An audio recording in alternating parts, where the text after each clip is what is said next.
Ya Rabbi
Al-Ikhlas. Tapi di situ tulisan apa dari tauhid apa? Hah?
rezeki saya bukan ini. Iya. Ya sudah.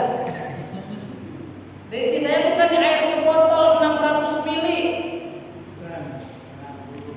Belum tentu. Bisa jadi saya nggak minum langsung pulang dan tinggal lagi di masjid. Dia yang minum Pak DKM. Ya, bisa jadi rezeki orang. Apa sih itu rezeki? Rezeki itu sesuatu yang diberikan Allah yang sudah kita intifa, yang sudah diambil manfaat oleh kita. Kita punya baju seambrek di lemari yang bagus-bagus, kalau belum dipakai itu belum dikatakan rezeki kita. Bisa jadi rezekinya tikus. Belum dipakai sudah bolong. Belum dipakai umpama naudzubillah ditarik kebakaran. Pasti bukan rezeki kita. Yang namanya rezeki ntar kalau udah saya buka, terus saya minum. Nah, itu yang diminum itulah rezeki kita. Dan kita tidak pernah minta setiap hari kepada Allah, ya Allah berikan saya makan. Ada nggak bapak-bapak yang doa setiap hari pengen makan? Minta makan gitu Pak, ya Allah berikan aku makan pada hari ini, ada nggak yang udah aku gitu? Ada. Ini jarang nih bapak-bapak minta makan, minta minum, ya Allah semoga hari ini bisa minum ya Allah. Ada yang doa begitu apa enggak? Apa pengennya rezeki ya? Iya. Rezeki diminta, sehat diminta. Padahal sehat juga rezeki, kenapa diminta lagi? Ya kan rezeki gitu, ya Allah berikan aku rezeki. Sehat juga rezeki, tapi diminta lagi, ya Allah sehatkanlah diriku, sehatkanlah keluarga. Nah, makan juga bagian dari rezeki, tapi makan nggak pernah diminta. Kenapa nggak diminta makan? Bangun tidur, bapak sholat subuh di masjid nih,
maka di situ Allah turun tangan. Kita kadang-kadang tidak pernah melibatkan Allah, seolah-olah kita sudah mampu segalanya. Betul apa enggak?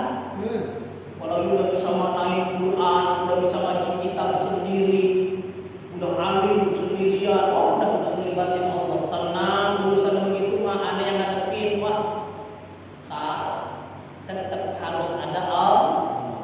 Karena kita tanpa Allah adalah makhluk yang tidak berdaya.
populer dalam kalangan tasawuf, populer dalam kalangan ahli thariqah.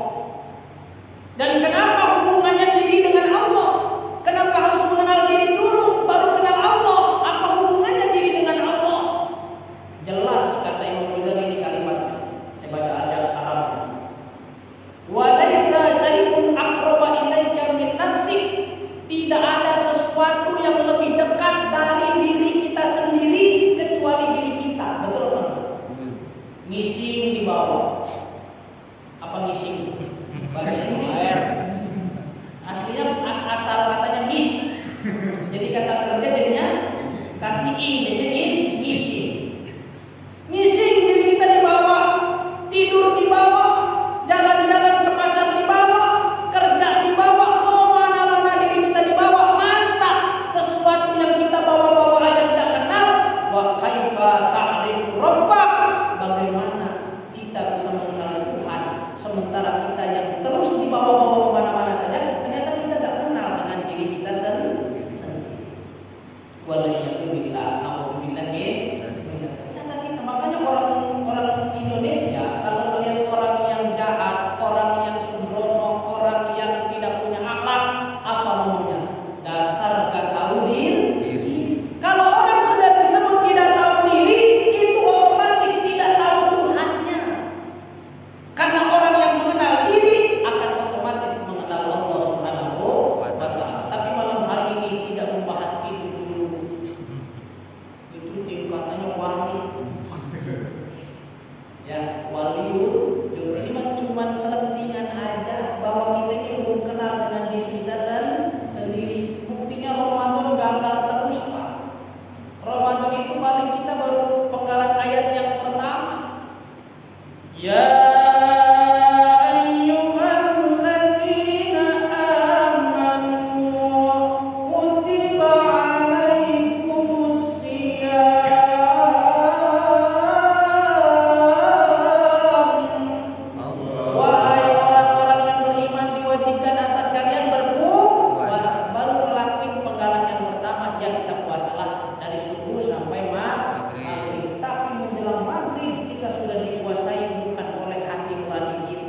sudah dikuasai lagi oleh nafsu.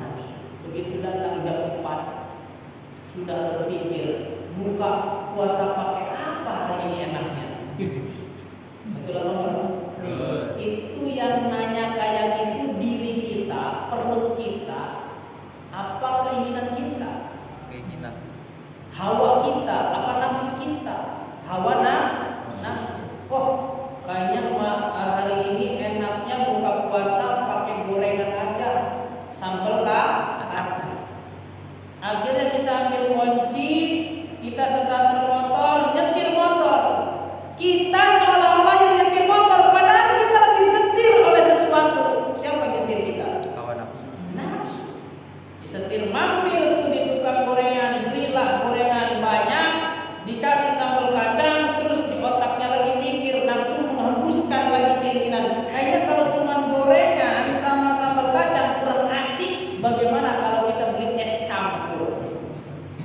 Beli es campur 5 ribuan, diikat es campur, dimasukin, digantungin di motor. Cuma es campur sama gorengan doang kagak lengkap kalau nggak ada kol. Beli juga kol. Numpuk makanan udah ada kolak, udah ada es campur, udah ada gorengan. Katanya kalau gorengan doang kurang sip juga kalau nggak ada lontong. Mampir beli lontong. Itu pulang mau maghrib sudah bawa tentengan banyak makanan, disajikan di meja makan. Begitu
meninggalkan puasa. Untuk apa mereka berpuasa? Upgrading soul, untuk meningkatkan jiwa kita. Puasa gagal mani, terlalu terjebak oleh euforia. Sangkanya Ramadan itu pesta kali, mentang-mentang pahalanya dibrolin sama Allah, akhirnya kita harus pesta, berbahagia, makanan harus enak. Tidak. Ramadan itu justru bahan untuk mawas diri. Makanya belum nyampe ayat yang terakhir yang la'allakum tattaqun, sampai kita ini bertakwa. Setelah bulan Ramadan, ieu kene wae, itu kene. Angger wae gitu. Mono-mono tok. Cuman seperti ini saja batasnya Ramadan. Balik lagi sifat hasud, balik lagi sifat takabur, balik lagi sifat iri dengki ya. La'allakum tattaqunnya belum nyampe. Maka kenapa selalu dikatakan man arafa nafsahu faqad arafa rabbahu? Siapa yang kenal dengan diri, maka dia akan kenal dengan Allah Subhanahu wa taala. Kenapa? Karena Allah sendiri yang mengatakan ana aqrabu min hablil warid. Aku ini, kata Allah, lebih dekat daripada urat leher rebusan sendiri. Berjauh dekat. Kalau kata orang Sunda mah moal paanggang ti catangtung diri, moal jauh ti awak sorangan. Itu Allah. Tidak akan renggang dari diri kita, tidak akan jauh dari diri kita sendiri. Allah itu ada penghujung, ada kuasanya di dalam diri kita sendiri, tapi kita tidak kenal dan tidak merasakan kehadirannya. Maka kita datang ke masjid ini tidak lain adalah berkat hidayah, taufik, inayah dari Allah Subhanahu wa taala. Maka bersyukurlah kepada Allah pada malam hari ini kita bersama-sama mengawali ibtidaan, mengawali perbuatan yang baik yang insya Allah akan digulirkan terus sepanjang tahun, sepanjang hari untuk thalabul ilmi di masjid kita tercinta ini. Amin. Jadi yang hadir malam-malam ini dipilih oleh Allah. Bukan kuasa kita, bukan. Gak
Enggak bingung karena mereka punya seragamnya masing-masing.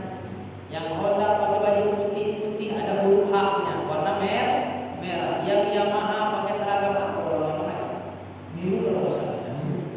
Kalau bukan di Mayora nggak tahu seragamnya apa, biru ya kalau Hah? Putih ada huruf M-nya ya. Huruf M-nya warna merah kali. Nah, jadi ketika berkumpul di kalangan MM 2100 tidak bisa dibedakan mana kalangan Honda, mana kalangan Yamaha, mana kalangan Mayora, mana orang-orang Sukopindo, segala macam karena ada atributnya masing-masing. Nah, mudah-mudahan kita ini punya ciri khusus sebagai umatnya Nabi Muhammad SAW. Apa yang mau kita ambil? Bapak-bapak umpama pengen dapat ciri khusus sebagai ahli Quran, ya baca Quran. Jangan putus sampai meninggal dunia kita punya keistiqomahan membaca Al-Quran. Maka nanti orang yang meninggal dunia karena dakwah membaca Quran, Rasul akan mengenalnya sebagai ahli Quran. Ada yang mengambil saya mah Quran gak terlalu bagus, bisa puasa Senin Kamis berat, sedekah juga gak punya duit, udahlah jadi tukang adzan aja sepanjang hari. Adzan terus di masjid, subuh adzan, zuhur adzan, asar adzan, maghrib adzan terus saja sampai mati. Maka dia kata Nabi akan dipanjangkan lehernya di hari kiamat. Nah, kalau hadis ini dibacakan sama anak-anak udah berhenti adzan, Pak. Udah gak mau yang adzan lagi di masjid. Kenapa? Karena jelek katanya orang yang suka adzan lehernya panjang kayak jerapah. Ini namanya ngaji hadis mentahan. Pahit bakal mentahan. Makan mangga aja kalau nyampe kulitnya doang orang doyan. Sampai kulitnya, jangan sampai kulitnya doang. Kupas kulitnya, makan dagingnya, ambil intisari biji-bijinya supaya bisa tumbuh lagi mangga yang lain. Ini mengaji tekstualnya doang. Karena dalam beragama ada dua sisi, ada tekstual, ada kontekstual. Lah kalau ngajinya cuma tekstual, ini bapak-bapak ada hadis tentang anak yatim nih Pak. Kata Imam Masaha ala Rosi yatimin rahmatan, barang siapa yang usap kepala anak yatim dengan penuh kasih sayang, maka Allah akan memberikan pahala sebanyak rambut anak yatim. Karena dipahaminya kulitnya doang, dipahami cuma tekstualnya doang, akhirnya bulan Muharram itu satu anak yatim dikumpulin yang gondrong. Iya kan? Karena kata hadisnya akan diberikan pahala sebanyak rambut anak yatim. Kalau gondrong dikumpulin, yang botak nggak disantuni. Nangis yang botak. Kenapa kamu nangis? Nggak diajak santunan sama Masjid Al-Ikhlas. Kenapa nggak diajak? Kata PDKM-nya gara-gara botak. Emang apa hubungannya botak dengan santunan? Karena Nabi ngomongnya katanya akan diberikan pahala sebanyak rambut anak yatim. Karena aku nggak punya rambut berarti nggak ada pahalanya. Karena botak. Makanya kalau di komputer itu anak yatim disantunin, diusap kepalanya itu nggak ada pahalanya. Karena nggak ada rambutnya, botak. Akhirnya anak-anak yang tadinya botak tahun depan siap-siap rambutnya digondrong supaya apa? Supaya dapat santunan. Ini namanya ngaji tekan cangkang. Ngaji hanya sampai kulitnya doang. Pahit Pak. Jangan sampai ngaji di kulitnya doang, karena memahami hadis, memahami Al-Quran ada dua sisi, ada tekstual, ada kontekstual, ada yang tersurat, ada yang tersirat. Nah, itulah ngaji kita. Hadirin, Bapak-bapak yang dirahmati Allah Subhanahu wa taala, ngajinya pada malam hari ini ngaji umum lah ya. Tadi mau ngaji fikih. Insyaallah selanjutnya mengaji fikih ya, tentang wudu, tentang sholat itu ringan-ringan aja. Ya, sekarang kita survei dulu ya fikihnya. Bapak-bapak kalau niat wudu itu kapan? Jawab Pak. Salah Bapak kali setrap. Ini mah ini dulu aja kayak kuesioner. Kapan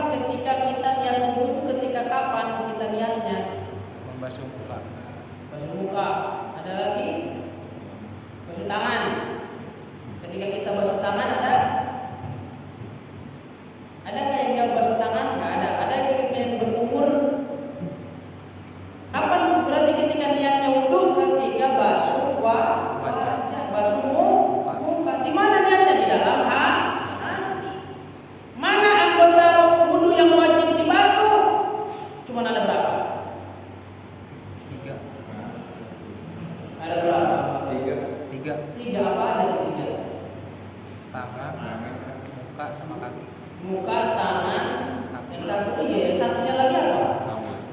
Diusap doang ya? Apa yang diusap? Kepala. Kepala. Oh, ya, yang dibasuh 3 ya. Yang diusap sah. Itu doang doang yang dibasuh. Apakah kutur-kutur wajib? Sunnah. Sunnah. Apakah menghisap air ke dalam hidung jadi rukun? Sunnah. Sunnah. Telinga? Sunnah. Sunnah semuanya. Yang wajib cuma 4. Wajah, kedua tangan sampai sikut, mengusap sebagian kepala dan membasuh kaki sampai kedua mata kaki. Aman berarti bab wudu. Mandi junub. Pak, kalau orang salah mandi junub itu hadas gedenya udah hilang apa belum? Kan junub hadas besar. Hilang apa belum kalau salah mandi junubnya?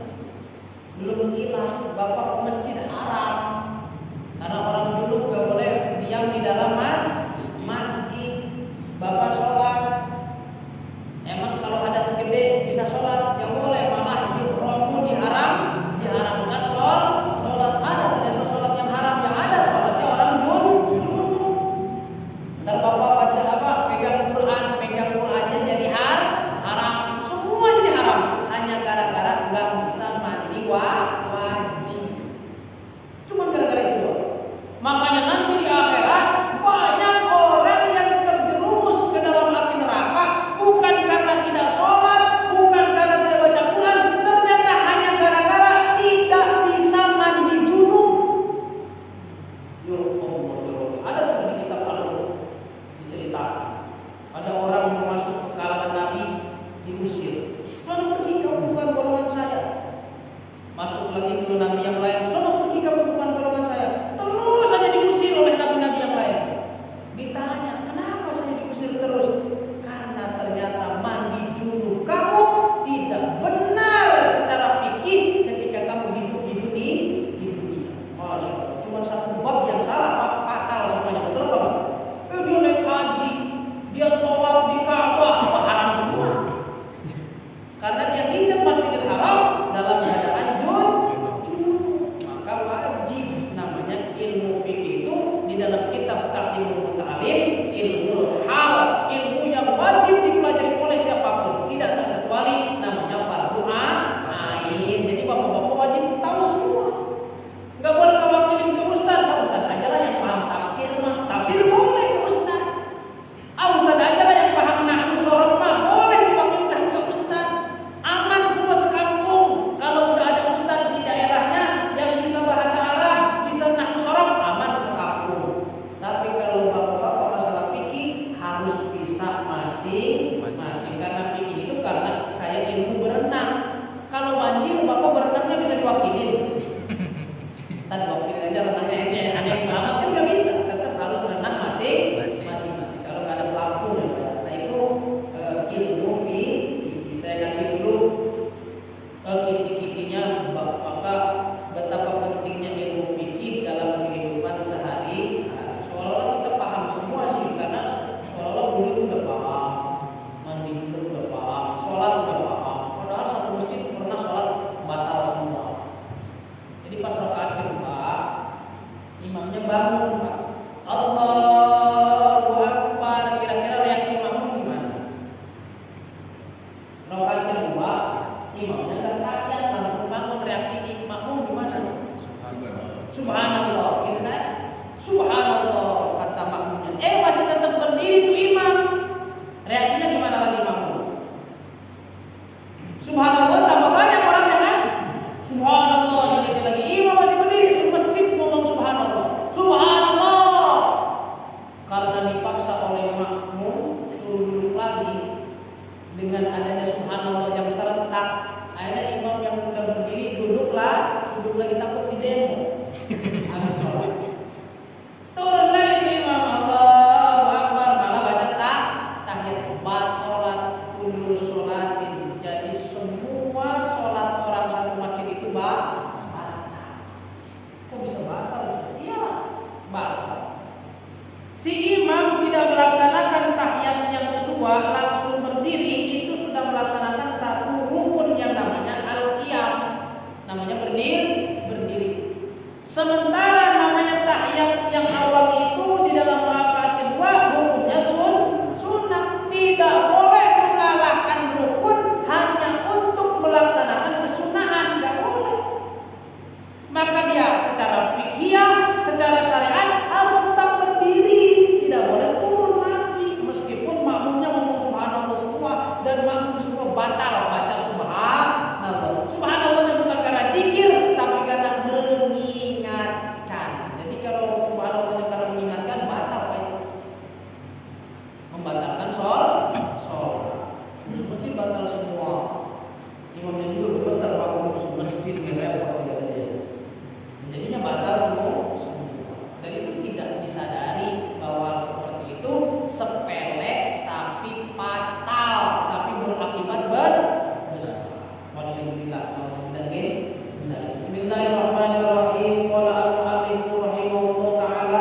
besar.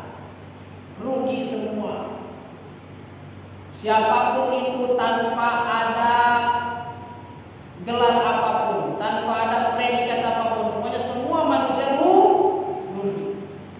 Mau ustaz ke, mau kiai, mau presiden, mau RT, mau RW, mau ketua BPD, DPR, MPR, semua rugi jadi manusia ini. Illal alimun, kecuali orang-orang yang alim. Cuma jadi alim susah banget. Kudu belajar. Belajarnya kalau kata orang Sunda, kudu masani. Harus lengkap. Dari pertama mengenal nahwu, mengenal sorong, baca kitab-kitab fikih dari yang kecil sampai yang besar, baca kitab-kitab hadis dari kecil sampai yang besar, baca tafsir Al-Quran dari kecil sampai yang besar, baca, belajar satu persatu sampai 13 cabang ilmu dikuasai. Nah kita aja boro-boro 13 cabang ilmu Pak. Baca Yasin tiap malam Jumat sampai sekarang kita nggak paham artinya. Betul apa enggak? Yasin, Bapak tahu nggak artinya? Hanya Allah yang tahu. Coba lihat di terjemahan. Hanya Allah yang tahu. Padahal tiap Jumat kita baca, betul apa? Kita baca surat Yasin. Tapi hanya Allah yang tahu. Toha, hanya Allah yang tahu. Tapi kalau Bapak baca tafsir karangan Imam Al-Alusi, namanya kitab Bulughul Ma'ani, ada artinya. Toha ada artinya. Yasin ketemu artinya. Padahal sering juga kita baca sholawatnya kan.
Dianya bingung. Ditanya oleh Allah, kenapa kamu di dunia tidak sholat? Ya Allah, sholat kok saya. Subuh saya datang, zuhur saya datang, asar saya datang, tapi kok nggak ada catatan sholatnya. Akhirnya ditelisik, ternyata ketika badannya sujud, pikirannya nongkrong di warung kok. Pantesan nggak ada datanya. Nol datanya, karena yang diajak sholat cuman badannya, ruhnya tidak pernah sholat. Kamu pilih bendali kalau bapak, hati-hati ya. Makanya walaupun tidak menjadi orang alim, Pak, kan kata Nabi pun aliman, jadilah orang alim, ilam takut muta'alliman. Kalau memang tidak sanggup jadi orang alim, jadilah orang yang belajar seperti ini, yang mau menghadiri taklim, yang mau ngaji gitu. Ilam takut muta'alliman, kalau memang tidak bisa belajar, kun mustami'an, jadilah pendengar setia. Saya nggak paham Ustaz, tapi yang penting dengerin aja dah. Ya udah, masih bagus. Ilam takun mustami'an, kalau kita tidak bisa mendengarkan juga, kun muhibban, jadilah orang yang mencintai ilmu. Lupa, maaf nih, saya dengerin juga belum sempat. Saya belajar juga belum sempat. Itu ada pengajian ya Pak malam Ahad? Ada.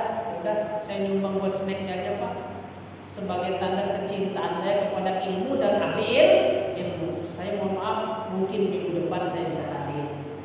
Taruh di situ duitnya sebagai tanda kecintaan. Lupa, saya nggak bisa hadir, tapi apa yang dibutuhin sekira-kira buat ngaji di masjid? Kopi lah, oke, kopi saya sediain. Apa Pak yang lain? Snack, ya saya sediain. Itu cinta kepada ilmu. Wala takun khomisan fatahlika, jangan jadi yang kelima, maka kita akan binasa. Apa yang kelima? Alim enggak, belajar enggak, dengerin enggak, cinta tidak. Nah ini enggak semuanya, maka binasa. Bapak-bapak telah hadir ya, termasuk min muta'allimin ya, termasuk orang-orang yang belajar. Enggak celaka-celaka amat, yang enggak celaka-celaka amat, karena masih ada kategori orang yang sedang belajar. Alhamdulillah. Maka semua orang, kata Imam Ibnu Malik, alim, semua orang binasa, illal alimun, kecuali orang-orang alim. Wa qulul alim, dan semua orang alim illal amilun, orang alim juga binasa, kecuali orang yang mengamalkan ilmu. Dia tahu sholat duha, tapi nggak pernah sholat duha. Dia tahu sedekah bagus, tapi nggak pernah sedekah. Dia tahu tahajud sangat dicintai oleh Allah, tapi dia ogah tahajud. Halim, orang yang alim pun akan binasa kalau dia tidak mengamalkan ilmu. Berat mengamalkan ilmu, bahkan di akhirat Nabi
Jadi dulu ada seorang santri yang seneng diperintah disuruh sama kiai.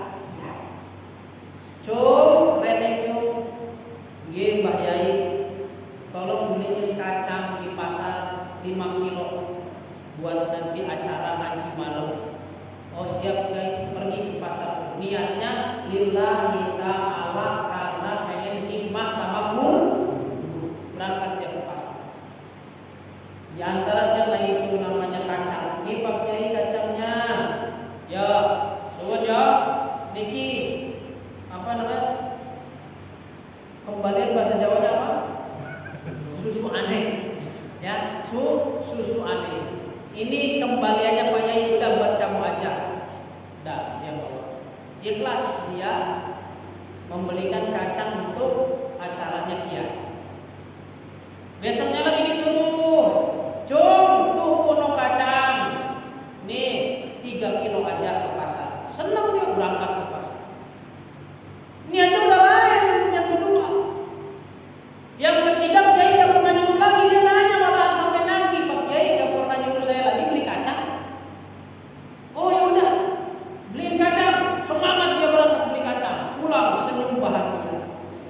Kiainya penasaran, ini kenapa bocah gak disuruh beli kacang tapi dia pengen beli kacang.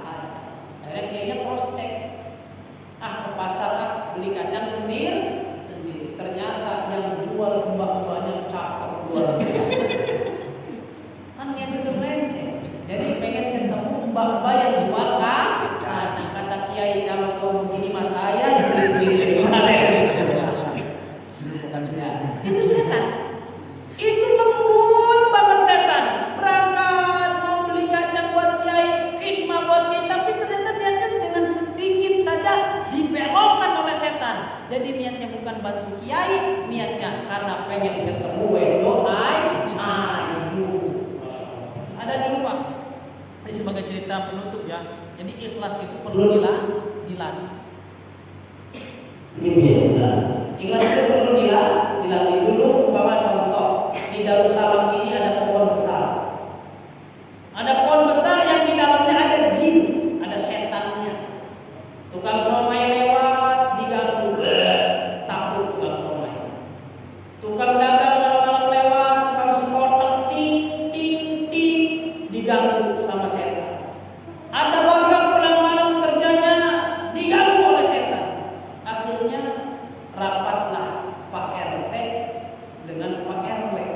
Semua warga ayo kita rapat.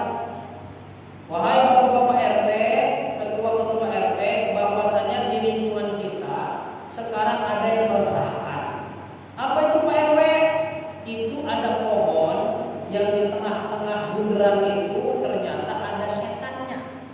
Setiap orang lewat banyak yang diganggu. Bagaimana kalau kita sekarang kumpulkan warga, bawa alat paratnya masing-masing, kita tebang pohon itu bersama-sama.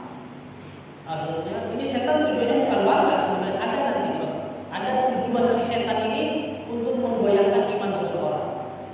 Akhirnya pergilah semua warga menuju pohon itu dan mengeluarkan parangnya. Begitu ditebas, tidak mempan. Itu pohonnya jadi kuat. Pisau-pisau yang dibawa, bolong parang dan suling yang dibawa, kampang yang dibawa, itu seketika menjadi ketul. Apa ketul itu bahasa Indonesia? Tumpul. Jadi tumpul. Akhirnya rapat ulang. Ini gimana ya? Ternyata pohon yang kita mau tebang ini kuat, tidak bisa ditebang. Bagaimana caranya? Akhirnya ini mau perlu doa kali Pak RW. Kita minta doa sama Ustaz yang soleh, kan ada di kampung sebelah. Ada orang soleh, rajin ibadah, ilmunya mumpuni, muridnya juga murid orang hebat, sanadnya bersambung, wiridannya kuat. Kita minta doa kepada Ustaz itu tuh. Akhirnya Pak RW berangkat. Assalamualaikum Pak Ustaz. Waalaikumsalam. Yang gimana Pak? Ini di RW, ini RW berapa nih? 57 desa apa? Oh ini masuk Sumberjaya, kampung selatan berarti ini. Iya. Aneh berarti ya. Kalau udah kampung utara sini ke selatan lagi ya.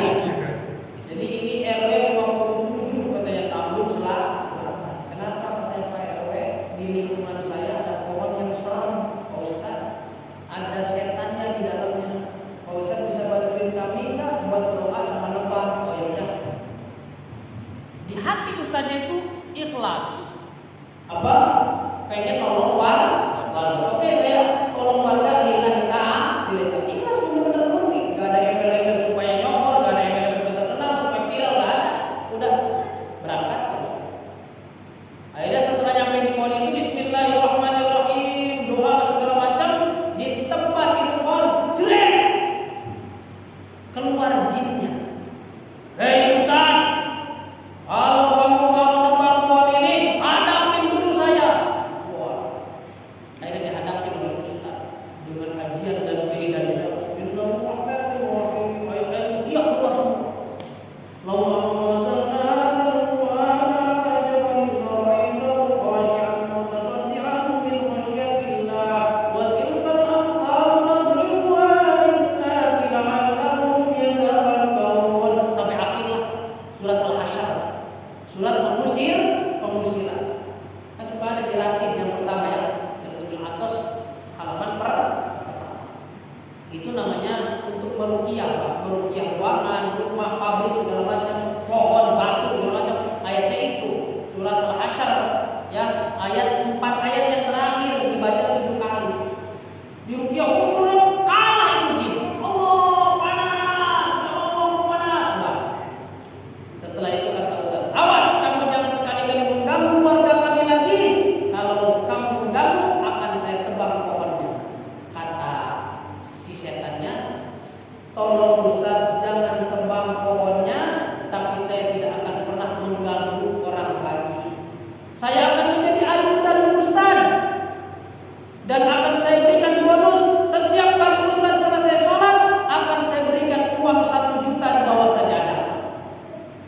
Kata Ustaz, tawaran menarik. Setiap kali sholat ada sejuta. Oke, kalau begitu kamu harus tolong sama saya karena sudah merasa menang. Salat subuh, Allahu Akbar, salat subuh. Assalamualaikum warahmatullahi, assalamualaikum warahmatullahi. Dilihat di sejadah. Wih, 1 juta. Lumayan. Duhur 1 juta. Asar 1 juta sampai isya 5 juta. Oh, sehari dapat 5 juta cuma sholat aja. Enggak dagang, enggak bisnis. 5 juta. Lumayan. Besoknya jadi 10. Besoknya lagi 15. Besoknya lagi 20 sampai 30 juta hari yang ke-6. Di hari yang ke-7 dilihat di bawah sejadah enggak ada. Marah terus. Setan, sini kamu. Siap Ustaz. Masih pura-pura. Siap Ustaz. Kenapa di bawah sejadah tidak ada uang 1 juta? Kata setannya, langsung baru dia begini. Masih mengharapkan 1 juta Pak Ustaz? Iya, karena perjanjian kamu akan memberikannya sepanjang hidup saya. Kenapa hari ke-7 kamu tidak memberikan 1 juta? Sudah cukup Ustaz. Saya hanya memberikan selama 6 hari. Di hari ke-7 saya tidak akan memberikan uang lagi kepada Ustaz. Kamu melanggar perjanjian, maka akan saya robohkan pohon yang kamu tinggali. Bawalah yang kamu. Nyamperin ke pohon, dikampak ke pohon, tidak mempan. Kata setannya, Ustaz, kalau kau menebang pohon itu, lawan saya dulu. Dilawan itu setan, kalah Ustaznya. Kemudian berkata Ustaz, kenapa saya bisa kalah? Setannya jawab. Kata setan, sudah beda Ustaz. Waktu pertama kamu datang membawa kampak untuk merobohkan pohon yang aku tinggali, kamu dengan niat ikhlas lillahi ta'ala, maka turunlah kekuatan Allah kepadamu. Tapi sekarang kamu menebang pohon itu bukan karena Allah, karena uang 1 juta. Maka kamu sudah tidak punya daya dan upaya, tidak punya kekuatan. Nangis Ustaz, ternyata setan lebih pintar daripada saya. Hati-hati Pak. Ya. Jadi banyak bungkus kebaikan yang ternyata mengakibatkan kita terjerumus dalam keburukan. Maka bacalah terus la haula wala quwata illa billah. Baca terus la ilaha illa anta subhanaka inni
Jelas apa enggak tapi ini ngaji nih? Jelas.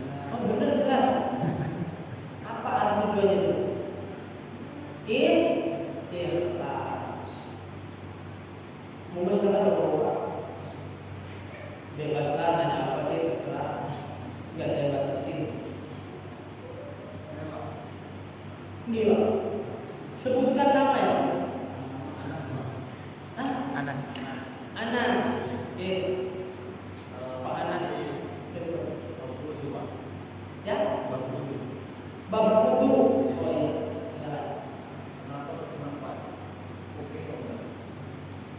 Kenapa cuma 4? Kuping enggak wajib. Karena di Qur'annya itu doang. Ada ayatnya ya. Ayatnya apa? Famsilu wujuhakum, kata Allah, basuhlah wajah kalian satu tuh. Wa aydiyakum ilal marafiq, basuhlah kedua tangan sampai sikut, wamsahu biruusikum, dan usaplah sebagian kepala kalian, wa arjulakum, dan kedua kaki. Udah ukurannya itu doang. Tapi begitu masuk ke dalam teori fikih jadi 6. Ada niat di Quran, nggak ditulis niat. Oh jadi ada niat dari mana? Dari hadis innamal a'malu binniyat. Sahnya suatu amal pekerjaan itu tergantung pada niat. Apa fungsinya niat? Fungsinya niat al-farqu bainal 'adah wal ibadah.